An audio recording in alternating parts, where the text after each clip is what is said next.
Welcome to my YouTube channel biology শেখো। আমি শেখ নওয়াজ হোসেন, বর্তমানে এমবিবিএস থার্ড ইয়ারে পাঠরত। এমবিবিএস মেডিকেল কলেজের রুম কেমন দেখতে হয় সবার মনে একটা আকাঙ্ক্ষা থাকে যে মাত্র 12 টাকা ভাড়া নেয় রুমের জন্য মান্থলি, বা কিছু কিছু নতুন মেডিকেল কলেজে 100 টাকা করে ভাড়া নেই। এত কম টাকায় কেমন ফ্যাসিলিটি মেডিকেল কলেজের হোস্টেলে দেওয়া হয়, আজকে সেটা নিয়ে আমি কথা বলবো। তবে আমাদের যে medical college, college of medicine and GNM hospital, West বেঙ্গলের একমাত্র মেডিকেল কলেজ যেখানে আন্ডার গ্র্যাজুয়েট স্টুডেন্ট অর্থাৎ এমবিবিএস পড়তে পড়তে স্টুডেন্ট না সিঙ্গেল রুম পায়। এখানে একটু হোস্টেলের আমি কিছু ক্যাটাগরি প্রথমে বলে দিই, তারপর আমি হোস্টেল রুমের ট্যুরে যাচ্ছি। আমাদের জেনারেলি এমবিবিএসের 4টে ইয়ার, যেটা আমি আগের ভিডিওতে ডিসকাস করেছিলাম। তো ফার্স্ট ইয়ার এবং সেকেন্ড ইয়ার আমাদের একটা জুনিয়র হোস্টেল আছে, সেখানে থাকা হয়। সেখানে একটা রুমে দুজন করে থাকে। আর ছেলেদের কথা বলছি, এটা আমি বয়েজ হোস্টেল। বয়েজের একটা সিনিয়র হোস্টেল আছে যেখানে থার্ড ইয়ার এবং ফাইনাল ইয়ারের ছেলেরা থাকে। থার্ড ইয়ারে ফাইনাল ইয়ারে সিনিয়র হোস্টেল বিল্ডিংয়ে সিঙ্গেল রুম দেওয়া হয়, যেটাই আমি এখন থার্ড ইয়ারে পড়ি বলে সিঙ্গেল রুমে আছি। অনেক স্টুডেন্ট থার্ড ইয়ারের পড়ে তারা জুনিয়র হোস্টেলে তো থাকতে পারে বা সিনিয়রও থাকতে পারে। ফাইনাল ইয়ারে দেওয়া হয় এন্টার রুম, এন্টার একটা সিঙ্গেল রুম। সেটা কোনোদিন আমি প্রয়োজন বোধ করলে বা তোমরা কমেন্টে জানালে আমি এন্টার রুমের একটা ভিডিও দেবো। গার্লসের ক্ষেত্রে জেনারেলি প্রথম 4টে বছর একটা সিঙ্গেল রুমেতেই একটা রুমেতেই দুজন করে থাকতে হয়, অর্থাৎ একটা রুমে ডাবল বেড। মেডিকেল কলেজে কী কী দেওয়া হয়, অনেক কিছুই মানুষের মধ্যে ভাবনা চিন্তা থাকে, অনেক ভুল ধারণা থাকে। তো চলো আমার রুম দেখে নিয়ে যাক কী কী থাকে। সেই এটা আমাদের হোস্টেল ক্যাম্পাস, যেটা দেখা যাচ্ছে এটা গার্লস বিল্ডিং। তার পাশেই এটা এন্ট্রান্সের বিল্ডিং, তারপরে জুনিয়র বিল্ডিং, আর যেটা এখন দেখতে পাওয়া যাচ্ছে ভিডিওতে এটা হলো আমাদের সিনিয়র বিল্ডিং। এখানেই আমি থাকি। এটা আমাদের এন্ট্রান্স। এখান দিয়ে ঢুকলে আমার রুম নাম্বার 117। চলুন রুমের ভিতরে দেখে নিয়ে যাই। এখন রুমের প্রত্যেকটা পার্ট নিয়ে ডিসকাস করি। এটা এন্ট্রান্স, তারপরে একটা সুন্দর ছোট টেবিল আছে যেটা আমাদের কলেজ থেকে দেওয়া হয়েছে। এটা টেবিলের উপরের লুক। এই লুকটা হয়তো অনেকেই দেখেছেন আমার ভিডিওর ব্যাকগ্রাউন্ডে। তো এখানে বেসিক্যালি আমার বই আছে। এখানে আমাদের মেডিকেলের বই, ম্যারো সাবস্ক্রিপশনের যে বইগুলো হয় ম্যারোর সব বই আছে। তারপরে এখানে থার্ড ইয়ারের বইগুলো রাখা আছে, সবেমাত্র আমার এক্সাম শেষ হয়েছে বলে এখানেই সবগুলো গ্যাদার করে রাখা আছে।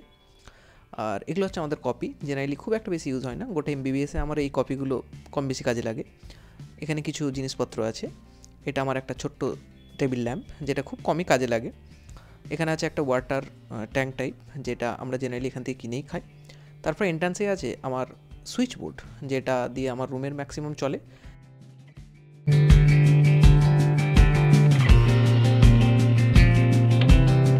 দেখতে পাওয়া যাবে এই ওয়ালপেপারটা। এই ওয়ালপেপারটা আমি অ্যামাজন থেকে কিনেছিলাম। এদিকে দেওয়ালে একটা ভালো ব্যাকগ্রাউন্ড পাওয়ার জন্যই, যদি আমি ভিডিও টিডিও কিছু বানাই সেই কারণেই, তো ভিডিও তো দেখতেও পাওয়া যায়।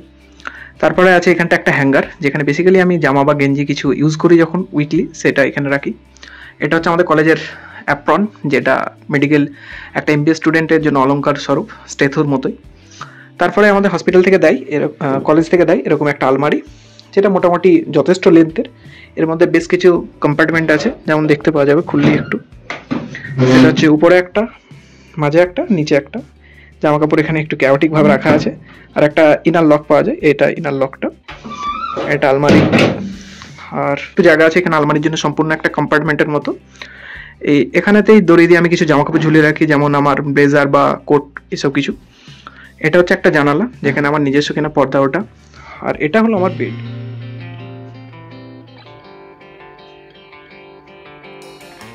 এই ওয়ালপেপারটা লাগানোর আমার সেইভাবে কোনো ইচ্ছা ছিল না। দেওয়ালটা পুরাতন হয়ে গেছিলো, চুন খসে পড়তো, সেই কারণে আমাকে ওয়ালপেপারটা লাগানো হয়েছে। তার সঙ্গে একটা অ্যাস্থেটিক প্লেজার পাওয়া যাবে বলে আমি একটা সুন্দর একটা ওয়ালপেপার নিয়েছি। তারপর এখানটায় দেখা যাচ্ছে এটা গেটের পিছনে একটা হ্যাঙ্গার, যেখানে প্যান্ট ঝুলিয়ে রাখি, ভারী জিনিস। এটা যিনি আমার আগে ছিলেন দাদা, ওনারই এটা। আর এই নিচেটা এখন ফাঁকাই আছে, এখানটা আমি কিছুদিন পরে কার্পেট মেলে দেবো ভাবছি, এখন দেখা যাক। আর এই যে চেয়ারটা, যেটার উপর এখন ব্যাগ রাখা আছে, এই চেয়ারটা আমাদেরকে কলেজ থেকে দেওয়া হয়েছে ওই টেবিলটার সঙ্গে। আর এই যে পাশে চেয়ারটা আছে, এটাকে ইজি চেয়ার বলা হয়, এটা আমি নিজেই কিনেছি। একটু জায়গা শর্টেজের কারণে এখানে আমি ঢুকিয়ে রেখেছি এখন বর্তমানে। ওই চেয়ারটা ওইভাবে রাখা আছে। এখানে আছে সবথেকে একটা সুন্দর সিন, যেটা আমার জানালা থেকে দেখতে পাওয়া যায়। সামনেই আছে আমাদের হোস্টেলের একটা গার্ডেন, সুন্দর পরিষ্কার পরিচ্ছন্ন জায়গা, যেখান থেকে রোদও আসে। এই জায়গাটা খুবই সুন্দর। এই জায়গাটা আমার রুমের একদম সামনেই পড়ে, এখন দেখতে পাওয়া যাচ্ছে। এটা হলো একটা মিনি কিচেন, যেখানে আমরা হোস্টেল ছেলেরা মাঝে মাঝে কিছু রান্না। এটাই আমার রুমের একটা ভিউ। ভালো লেগে থাকলে ভিডিওটি লাইক করুন, শেয়ার করুন। রাতের সুন্দর দৃশ্য আমাদের জেএনএমের এটা। আর চ্যানেলের পাশে থেকে সাবস্ক্রাইব করুন।